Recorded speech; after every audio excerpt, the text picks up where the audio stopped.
रियासतों में बीजेपी ने ज़िमनी इंतखाब में शानदार जीत हासिल की है। यूपी के गोला गोकरणनाथ से बीजेपी के अमन गिरी जीत गए हैं और एसपी उम्मीदवार से 24,000 वोट से अमन गिरी जीते हैं। इसके साथ ही हरियाणा के हिसार जिले की आदमपुर असेंबली सीट पर हुए ज़िमनी इंतखाब में भव्य बिश्नोई ने 15,000 से ज्यादा वोटों से जीत हासिल की। बिहार में मोकामा सीट से आरजेडी उम्मीदवार नीलम देवी ने जीत हासिल की है तो बीजेपी को 16,000 वोट से हराया है। और वहीं गोपालगंज में बीजेपी ने बड़ी जीत हासिल की। गोपालगंज से बीजेपी उम्मीदवार कुसुम देवी ने जीत हासिल की है। कई दिनों से ज़िमनी इंतखाब में लगाए जा रहे कयासों की अब तस्वीर साफ हो गई है।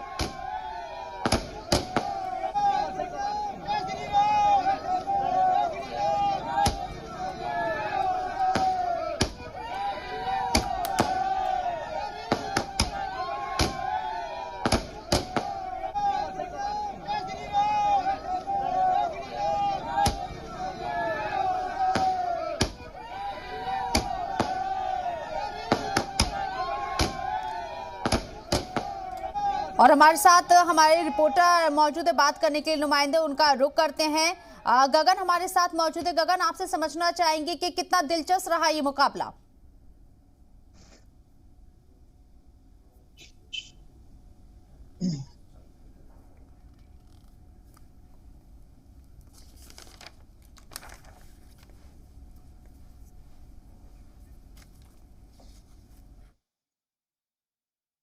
सीटों पर जीत हासिल की है और जीत का जश्न मनाया जा रहा है।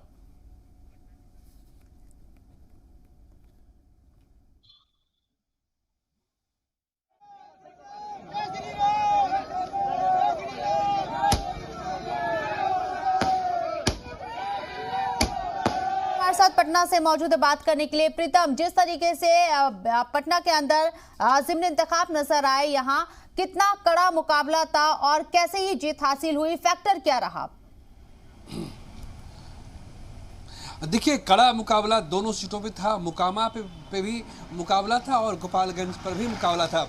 और ये जो दोनों सीटें हैं, इसका जो समीकरण है ये हमें समझने की ज़रूरत है। मोकामा सीट जो है वो अनंत सिंह जो बाहुबली है, जिनका उनके क्षेत्र में व्यापक आधार है, एक खास समुदाय से ताल्लुक़ रखते हैं, उनका व्यापक आधार है। और आज के चुनावी परिणाम में ये बात सामने आ गई।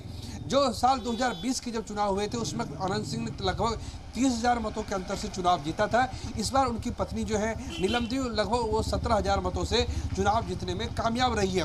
ये उम्मीद की जा रही थी, चूँकि इस बार जो है आरजेडी के टिकट पे अनंत सिंह की पत्नी चुनाव लड़ रही थी और ये उम्मीद की जा रही थी जब नीतीश कुमार इनके साथ आ गए तो जीत का अंतर बड़ा हो सकता है, लेकिन जीत का अंतर बड़ा नहीं हुआ और 17,000 मतों से जो है अनंत सिंह की पत्नी जो है चुनाव जीतने में सफल रही है।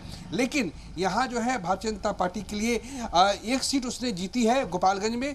ये एक सीट पे भाजपा जीती है, एक सीट पे आरजेडी जीती है, तो भाजपा ये कह सकती है कि उसने एक सीट जीतने में सफलता हासिल की है। लेकिन यहाँ एक सबसे बड़ी बात सामने ये आई है कि गोपालगंज सीट पर जो भाजपा की उम्मीदवार जो चुनाव जीती है, लगभग वो 1700 मतों से चुनाव जीतने में कामयाब रही है। जबकि उनकी जो पति थे सुभाष सिंह, वो बिहार सरकार में कैबिनेट मंत्री थे, काबीना मंत्री थे और उनकी मृत्यु के बाद एक तरह की सहानुभूति की लहर की अपेक्षा की जा रही थी। और वहाँ गोपालगंज में भाजपा के जो दिग्गज नेता थे उसने डेरा डाला था। दिल्ली से मनोज तिवारी चुनाव प्रचार के लिए आए थे।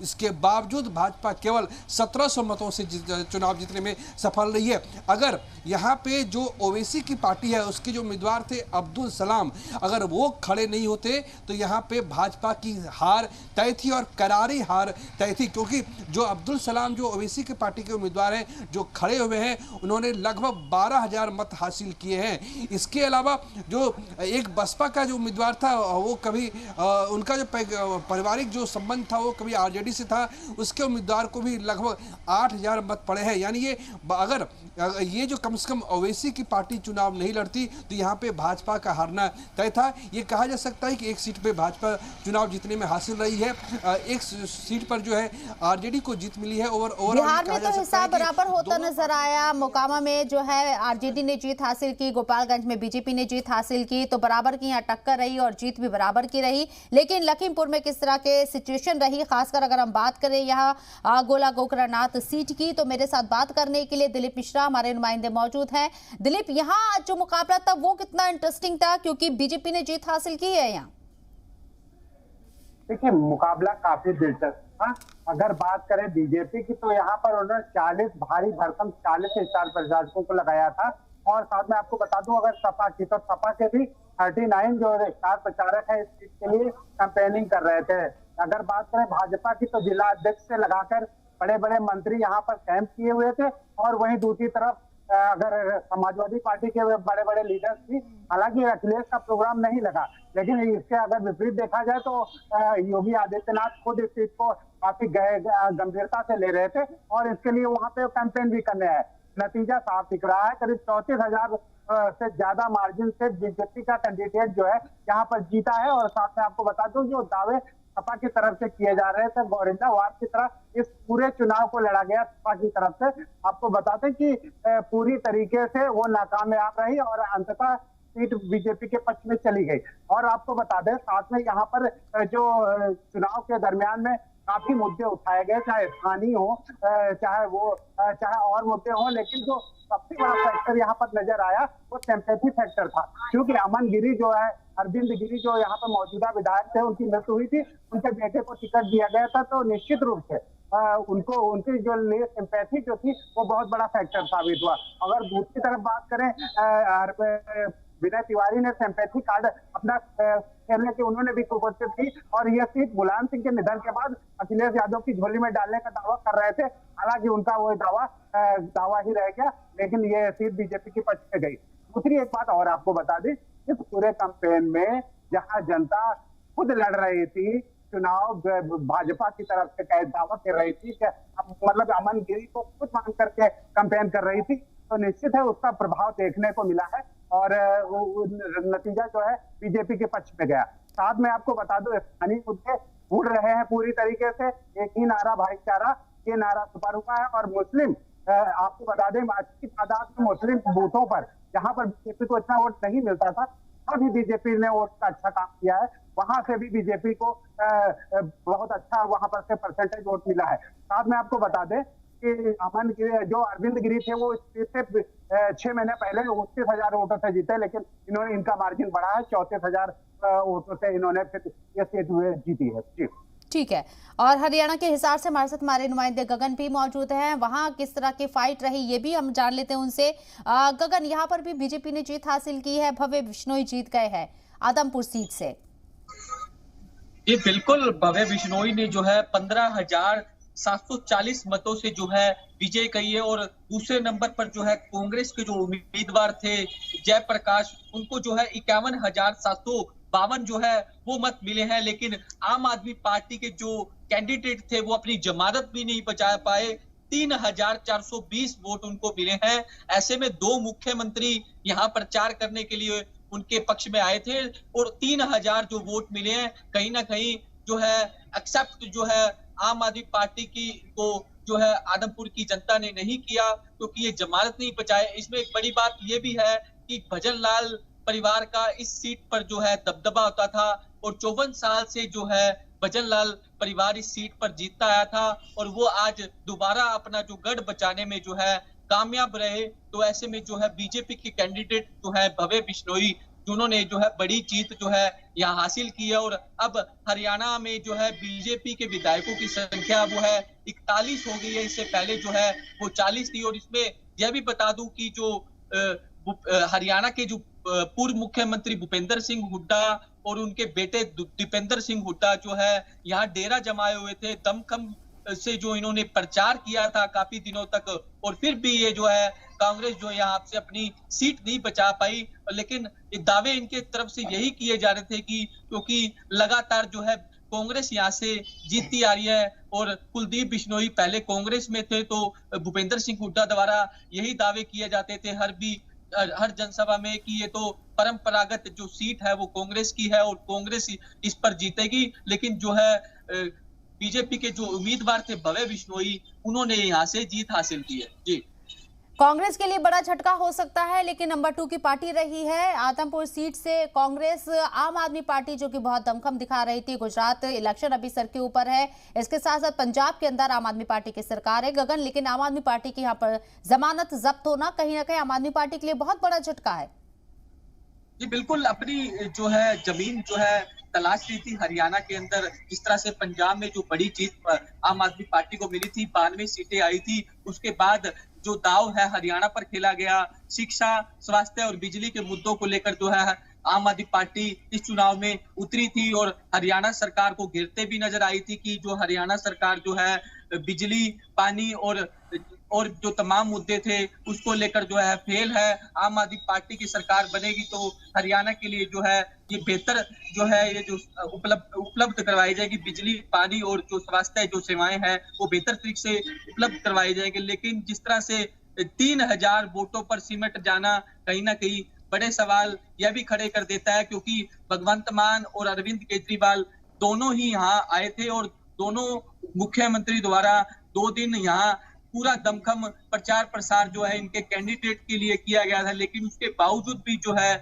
जमानत नहीं बचा पाए। तो इससे यही साबित होता है कि आदमपुर की जनता ने आम आदमी पार्टी को एक्सेप्ट नहीं किया, यही कारण है कि वो अपनी जमानत नहीं बचा पाए। ठीक है, प्रीतम कुमार भी पटना से लगातार हमारे नुमाइंदे हमारे साथ मौजूद हैं। प्रीतम, अगर बात करें बिहार की, तो बिहार में बीजेपी और आरजेडी ने दोनों ने एक एक सीट जरूर जीत ली है यहाँ, लेकिन ज्यादातर जो जिमनी इंतखाब हुए हैं और जो नतीजे आए हैं उसमें बीजेपी जो है जीत हासिल करती हुई नजर आए। बिहार में बार बार ये कहा जा रहा था कि बीजेपी सरकार से जाने के बाद नीतीश कुमार के साथ जो उनका अलायंस था उनकी पार्टी के साथ, जेडीयू के साथ टूटने के बाद बीजेपी कमजोर हो गई है, लेकिन इस जिमनी इंतखाब में बीजेपी ने जाहिर कर दिया है कि बीजेपी को जितना कम आंका जा रहा है वो गलतफहमी हो सकती है या गलत आकलन हो सकता है। देखिए, इसमें कोई गलत आकलन या गलत फहमी की बात नहीं है। बीजेपी आज की तारीख में एक मजबूत पार्टी है, लेकिन नीतीश कुमार बिहार की हकीकत है और बिना नीतीश कुमार के कोई भी पार्टी चुनाव जीत नहीं सकती है। नीतीश कुमार अगर भाजपा के साथ रहे तो भाजपा चुनाव जीतेगी, नीतीश कुमार चाहे आरजेडी के साथ रहे तो आरजेडी चुनाव जीतेगी। और साल 2015 के जो विधानसभा चुनाव हुए थे उसमें ये बात साफ हो चुकी थी। आपको याद होगा कि मई 2014 में मोदी ने देश की गद्दी संभाली थी, लगातार उन्होंने चुनाव जीता था, लेकिन जब नवंबर 2015 में यही महीना चल रहा था और जब नवंबर 2015 में जो चुनाव परिणाम आए थे, हमें याद है शायद 8 नवंबर 2015 था, उस दिन जब चुनाव परिणाम आए थे तो भारतीय जनता पार्टी पूरी तरह लगभग जो यहाँ पे बुरी तरीके से चुनाव हारी थी, और वो भी तब जब यहाँ पीएम ने दर्जनों रैली की थी और भाजपा मात्र 53 सीटें जीत पाई थी। तो भाजपा के लिए बिहार एक पहेली है। बिहार में भाजपा को बहुत ही मेहनत करने की ज़रूरत है, लेकिन भाजपा के लिहाज से दुर्भाग्यपूर्ण बात यह है कि पूरे बिहार में भाजपा का कोई एक भी ऐसा नेता नहीं है जिसकी पहचान पूरे बिहार में हो। बिहार में कई पॉकेट है, मिथिलांचल का इलाका है, सीमांचल का इलाका है, तिरहुत का इलाका है, मध्य बिहार का इलाका है, उत्तर बिहार का इलाका है, लेकिन यहाँ पे भाजपा का कोई ऐसा नेता नहीं जो अपने दम पर जो है नीतीश कुमार या तेजस्वी यादव को चुनौती दे सके। हमने गोपालगंज का उदाहरण लिया, अगर गोपालगंज में ओवैसी की पार्टी चुनाव नहीं लड़ती तो शायद वो शायद क्या संभवतः वो जो सीट थी वो आज भाजपा के पक्ष में नहीं होती। और गोपालगंज जो इलाका है वो सवर्ण बहुल इलाका है। बिहार में कुछ सीटें ऐसी हैं जो जहाँ पे सवर्णों का दबदबा रहा है और गोपालगंज में भारतीय जनता पार्टी अपने मुश्किल के दिनों में चुनाव जीतती रही है। तो ये तो भाजपा के लिए 2022 का जो आपने जिक्र किया, एमआईएम के 5 विधायक थे जो कि आरजेडी के साथ चले गए, 4 विधायक, 1 विधायक रह गया एमआईएम का बिहार के अंदर, लेकिन एमआईएम ने फिर से यहाँ जिमनी इंतखाब हुए, अपने कैंडिडेट को उतारा और फायदा बीजेपी को हुआ। एमआईएम के ऊपर जो इल्जाम लगते रहते हैं कि एमआईएम जो है दूसरी पार्टी का वोट काट के सीधे तौर पर बीजेपी को फायदा पहुंचाती है, आने वाले वक्त में यह भी मुद्दा गरमाएगा।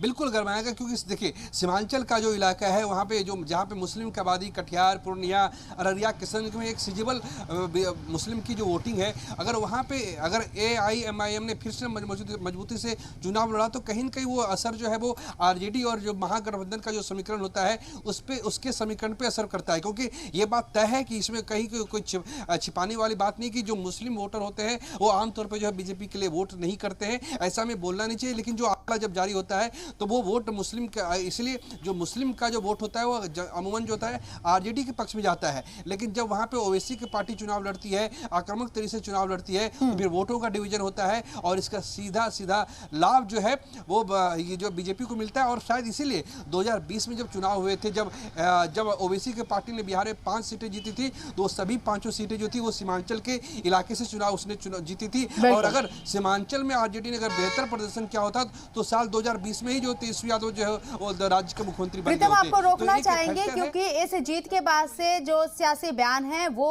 आने शुरू हो गए, रिएक्शन आने शुरू हो गए हैं। बीजेपी नेता सुशील मोदी ने क्या कहा है, आइए सुनते हैं। गोपालगंज क्षेत्र की जनता ने सुभाष सिंह को अपनी विनम्र श्रद्धांजलि अर्पित की है।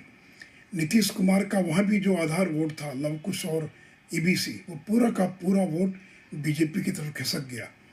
राष्ट्रीय जनता दल ने बीजेपी के आधार वोट में सेंध लगाने का प्रयास किया था, लेकिन उसमें भी उनको सफलता नहीं मिली और पूरी ताकत लगा दिया। हेलीकॉप्टर से ललन सिंह, उपेंद्र कुशवाहा, तेजस्वी यादव घूमते रहे, लेकिन गोपालगंज क्षेत्र की जनता ने उनको वोट नहीं दिया बल्कि बीजेपी को वोट दिया है।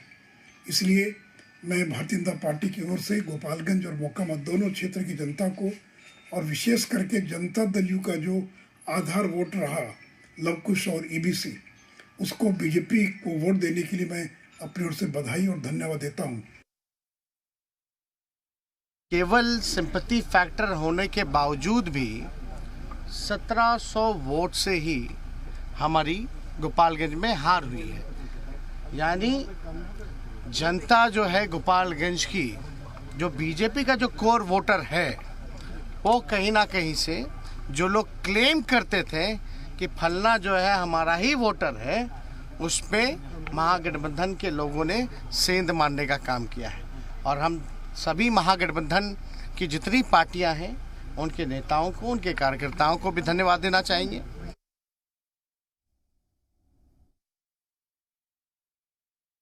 देखिए, जदयू बीजेपी से अलग हुआ, आरजेडी के साथ गया, महागठबंधन बनाया, फिर भी गोपालगंज में भारतीय जनता पार्टी को ये लोग हरा नहीं पाए और भारतीय जनता पार्टी का कमल वहां खिला है। और ये साफ संदेश है कि जदयू राजद मिलकर भी भारतीय जनता पार्टी को नहीं हरा सकते। जहां तक मोकामा का संदेश है, मोकामा में तो छोटे सरकार लड़ते हैं जिनको अनंत सिंह जी को कहा जाता है, और वहां भी आरजेडी और जेडीयू महागठबंधन मिलकर लड़े, फिर भी उनका मार्जिन घट गया और वहां भी भारतीय जनता पार्टी ने बहुत ताकत से लड़ाई लड़ी।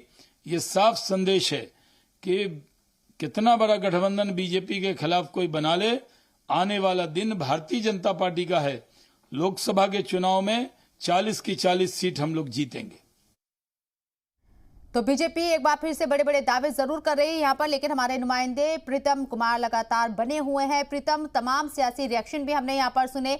जिस तरीके से शाहनवाज हुसैन ने कहा कि भले ही कितने ही बड़े आप अलायंस बना लीजिए लेकिन बीजेपी को हरा नहीं पाएंगे, और मोकामा में जो सीट जीती है आरजेडी ने, वो भी बताया कि अलायंस की वजह से ये लोग जीते हैं। अगर सिंगल पार्टी लड़ती तो शायद बीजेपी वहां जीती।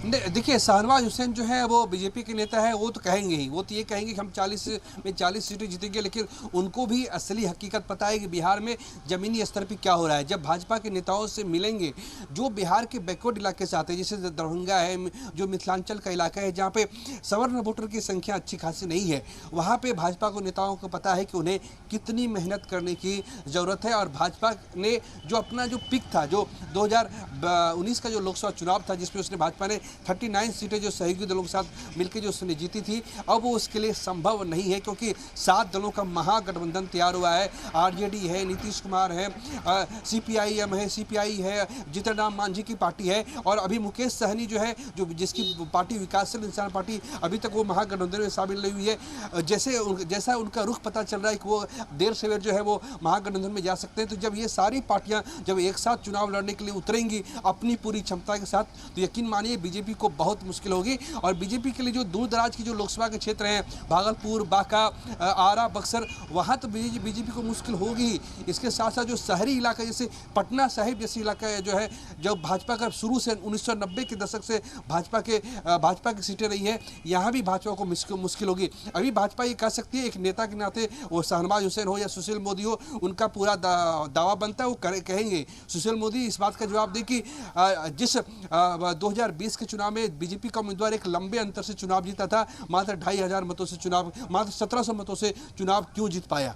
क्योंकि वहाँ पे ओवैसी की पार्टी खड़ी थी, उसने वोट काफ़ी संख्या में आरजेडी के काटे हैं, मुसलमान के वोट गए हैं ओवैसी की पार्टी को, इसलिए जो है वहाँ पे जीता गया। और एक गोपालगंज में एम फैक्टर बहुत बड़ा साबित हुआ और एम फैक्टर की वजह से असदुद्दीन ओवैसी ने जो कैंडिडेट खड़ा किया था उसने बीजेपी को सीधे तौर पर फायदा पहुंचाया। लब्बल आप ये नजर आता है। हमारे गोपालगंज से बीजेपी उम्मीदवार कुसुम देवी ने जीत हासिल की है, उनका क्या कहना है उनको सुन लेते, फिर आपके पास आते हैं। गोपालगंज उपचुनाव का परिणाम आ चुका है। भाजपा की कुसुम देवी जो है विजयी हो चुकी हैं, हमारे साथ मौजूद हैं। आप विजयी हुई हैं, कैसा लग रहा है? देखिए, बहुत खुशी की बात है। पूरा गोपालगंज जिला की जनता मुझे आशीर्वाद दिया है, उसी का जीत मेरा ही जीत है। आगे जो विकास नहीं हुआ है वो विकास हम पूरा करेंगे। जनता का आशीर्वाद आपको मिला? जनता का आशीर्वाद मिला है। जो हारे हुए प्रत्याशी हैं राजद के, उनके लिए भी कुछ मैसेज देंगे? देखिए, उनके लिए भी हम धन्यवाद बोलते हैं। हार जीत का तो एथी है, कोई हारता है कोई जीतता है, इससे कोई फर्क नहीं है। सब कोई माने मेरा ही है, इससे कोई दिक्कत नहीं है। जैसा कि कुसुम देवी ने बताया कि सब लोग हारते हैं जीतते हैं, हार जीत लगा रहता है। हारे हुए के भी साथ उनका धन्यवाद है। मधेश तिवारी, जी मीडिया, गोपालगंज। और प्रीतम, कुसुम देवी को हमने यहाँ पर सुना, जो उन्होंने बाइट में अपना बयान दिया है। उन्होंने कहा कि हार जीत तो लगी रहती है, कोई हारे कोई जीते, इससे कोई फर्क नहीं पड़ता है। जी बिल्कुल, ये तो एक औपचारिकता होती है, एक कटसी भी होती है, एक अनुशासन भी होता है कि जीत हार जीत हो, भले किसी की टूटे कभी ना मिल, ये तो एक होता ही है। ये अटल जी के, नेहरू जी के ज़माने से चलता आ रहा है और अटल जी और मनमोहन सिंह, बाकी सब लोगों ने इसको काफ़ी शिद्दत से, चाहे सुषमा स्वराज हो, काफ़ी शिद्दत से इस जो पॉलिटिकल जो इसकी जो औपचारिकता होती है, वो सब ने अपने ढंग से इस रस्म को निभाया है। लेकिन हम फिर कह रहे थे कि हम गोपालगंज के साथ साथ मोकामा की भी बात करें। मोकामा में जो साल 2020 में जब हुए थे, वहां पे अनंत सिंह की जो जीत का अंतर था लगभग 30,000 मतों का अंतर था। इस बार उनकी पत्नी चुनाव लड़ रही थी तो उनका जीत का अंतर लगभग 17,000, यानी ये 13,000 वोट कम आए हैं। और मोकामा में एक अरसे बाद जो है बीजेपी ने अकेले चुनाव लड़ा था। और कई ऐसी सीटें होंगी जब साल 2025 में जब विधानसभा चुनाव होंगे, कई ऐसी सीटें हैं जहाँ पे आज तक बीजेपी ने अपने उम्मीदवार जो है 95 के बाद खड़े ही नहीं किए हैं। जब से बिहार में, आपको याद 95 में जब साल 2020 में जब नीतीश कुमार की समता पार्टी से जब इनका गठबंधन हुआ था भाजपा का, तो 2020 से लेकर 2000 से लेकर 2020 तक में कई सैकड़ों ऐसे सीटें हैं जहां पे भाजपा ने अब तक अपना उम्मीदवार नहीं उतारा है। जैसे भागलपुर की नाथनगर सीट है, यहाँ पे आज तक भाजपा ने पिछले 2 दशकों में अपना उम्मीदवार नहीं उतारा है। ये कई ऐसी सीटें जहाँ भाजपा का, बिल्कुल प्रीतम, कुल मिलाकर बीजेपी को अभी मेहनत और करनी है। भले ही एक सीट गोपालगंज की बीजेपी ने जीत ली है, लेकिन आरजेडी और जेडीयू को टक्कर देनी है तो और ज्यादा ग्राउंड पर मेहनत करने की बीजेपी को जरूरत होगी। बहुत बहुत शुक्रिया आपका हमारे साथ जुड़ने के लिए, तमाम जानकारी हम तक पहुंचाने के लिए। इसी के साथ हरियाणा के हिसार से जीतने वाले भव्य के वालिद और बीजेपी लीडर कुलदेव बिश्नोई ने इस जीत पर क्या कहा, आइए हम आपको सुनवाते हैं। देखिए, मैं ये जीत माननीय नरेंद्र मोदी जी की नीतियों की जीत है। ये जीत माननीय मनोहर लाल खट्टर जी की कार्यशैली की जीत है। ये जीत आदमपुर हलके में चौधरी भजनलाल परिवार का 54 साल का विश्वास, ये उसकी जीत है। मैं आदमपुर हलके की जनता को बधाई देना चाहता हूं कि उन्होंने हम पर पुनः एक बार हमेशा की तरह लगातार 15वीं बार हम पर विश्वास जताया। मैं बधाई देना चाहता हूं आदमपुर हलके की जनता को कि जिन्होंने भूपेंद्र सिंह हुड्डा को धूल चटाई, क्योंकि भूपेंद्र सिंह हुड्डा बाप बेटे 20 दिन यहाँ पड़े रहे। और ये भूपेंद्र हुड्डा अपने भाषण में बोलते थे, ये चुनाव जेपी का नहीं है, भूपेंद्र हुड्डा और कुलदीप बिश्नोई का है। तो भूपेंद्र हुड्डा को धूल चटाने के लिए आदमपुर हलके की जनता को बधाई। एक और बधाई मैं देना चाहता हूँ आदमपुर की जनता को कि जो हरियाणा का पप्पू जिसे दीपेंद्र हुड्डा कहते हैं, उसकी जो इन्होंने जो राड़ निकाली, मरोड़ निकाल दी, उसके लिए बधाई देता हूँ। बहुत बहुत थैंक यू।